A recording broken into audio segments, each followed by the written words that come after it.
Um, Lumonics came in practically ready-made. Sounds wild. The first theater was as important, as powerful, really, in its effect on people as this one is. Although the pieces in this, as you can see, are tremendously detailed and worked out.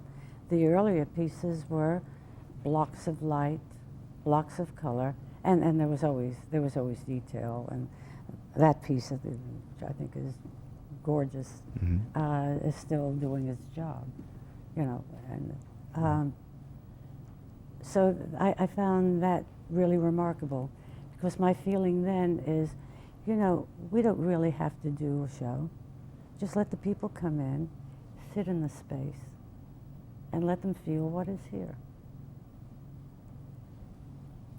You were right. I think so. You were right. But I guess in that we're alive and in need of continued expression or whatever, we began the projection and that whole, and the sound. Well, your desire to interact with people, that's a commitment you've made to yourself a long time ago. You seem to not only be willing enough to do it and spend the time and the energy, Yes. but I've seen you rally to it. You enjoy turning people on, and or just even sitting back and watching them change mood, relax, get excited. Well, that's the payment. That's my payment. The audience is a very nice, tidy group of 60. Yeah. Very right. intimate. Right. But because of that, you do get a chance to actually watch the experience the individuals are having. Right. You have enough time to spend it eye to eye or from the side to the eye. And you give me an example, because I know you've expressed it all the time. I mean, to you, the non-objective art is a certain direction that was committed to many, many years ago. Yes. You have not necessarily been selling your theater anywhere. I've never seen it. I've been in this business in color and sound and light for 30 years. And Yes. It's hard to find you.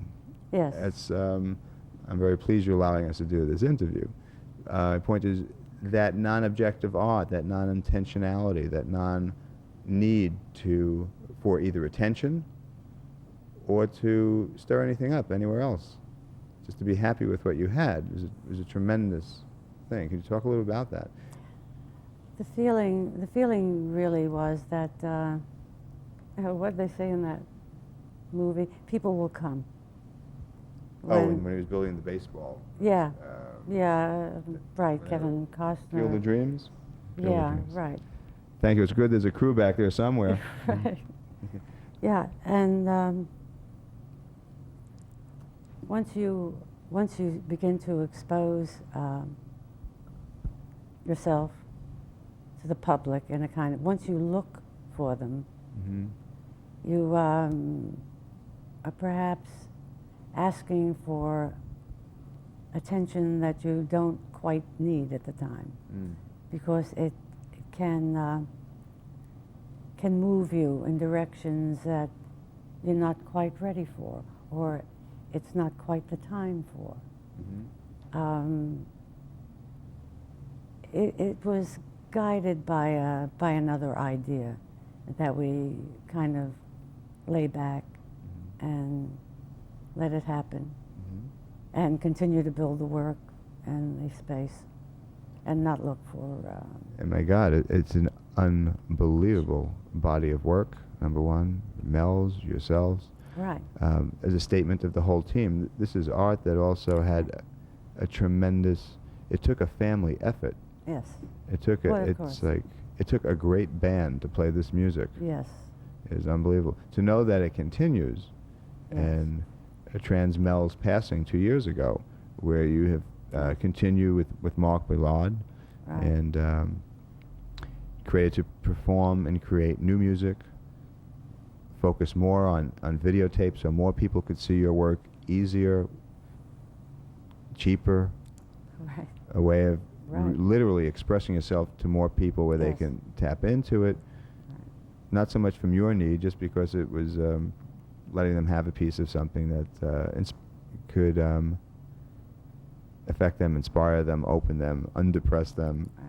you know, have a little confidence that things are twinkling in the universe. You know, part of the feeling about not selling the work is that somehow this doesn't belong in somebody's living room or somebody's mansion because, you know, it's expensive. It belongs in a place where a lot of people can see it.